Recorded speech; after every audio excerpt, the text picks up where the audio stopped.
যাচ্ছি back to school শপিংয়ে। আর আপনাদের একটা জিনিস দেখাই, দাঁড়ান। দেখুন আমার হাইড্রেঞ্জিয়া গাছে কত ফুল ফুটেছে, আর ফুলের সাইজগুলো দেখেছেন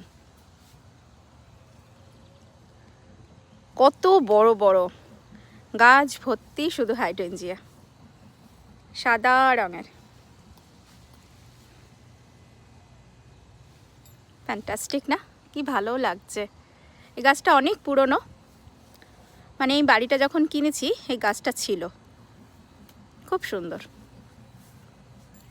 চলুন বেরোনো যাক।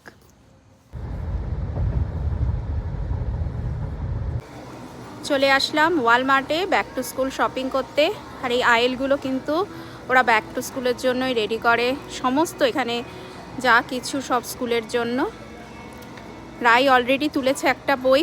ওটা কিসের জন্য বই তুলেছিস রাই? ম্যাথের জন্য। ম্যাথের এত মোটা লাগছে কেন? এবছর দুটো ম্যাথ ক্লাস। আচ্ছা, রাই বলছে একটা প্ল্যানার কিনবে। কারণটা কি রাই, একটু বলে দে। ও, রায়ের বক্তব্য হচ্ছে রাই হাই স্কুলে যাচ্ছে, এর জন্য ও সব কিছু প্ল্যান করবে এবার থেকে, তার জন্য একটা প্ল্যানার কিনছে। আচ্ছা রাই, তোর কি এবার টিফিন বক্সও লাগবে? টিফিন বক্স লাগবে। এটা কি টিফিন বক্স নিয়েছি? ব্যাগও লাগবে। আচ্ছা, গরম থাকবে, তাহলে এরকমই নে, খাবার গরম থাকবে। বাহ, খুব সুন্দর ব্যাগটা। রাই এসছে এখন পেন পেন্সিলের জায়গায়। আমরাও যখন নতুন ক্লাসে যেতাম তখন কিন্তু আমাদেরও এরকম মানে উৎসাহ ছিল, নতুন পেন পেন্সিল, পেন্সিল বক্স। রাই তোর পেন্সিল বক্সও তো লাগবে, রাইট? সব কিছু। সব কিছু ঠিক আছে, কোনো ব্যাপার না। বাবা, এখানে পেন্সিল বক্সগুলো তো কি সুন্দর, এটা দেখে আমার নিজেরই কিনতে ইচ্ছা করছে।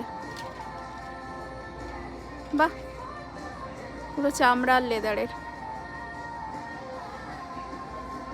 টু স্কুল শপিং কিন্তু ডান আমাদের। প্রচুর জিনিস কিনেছি, এই যে কার্টে প্রচুর জিনিস কিনেছি। আর তার সঙ্গে সাবওয়ে নিয়ে নিয়েছি। সাবওয়ে নিয়ে নেওয়া হয়েছে রাত্রে ডিনারের জন্য।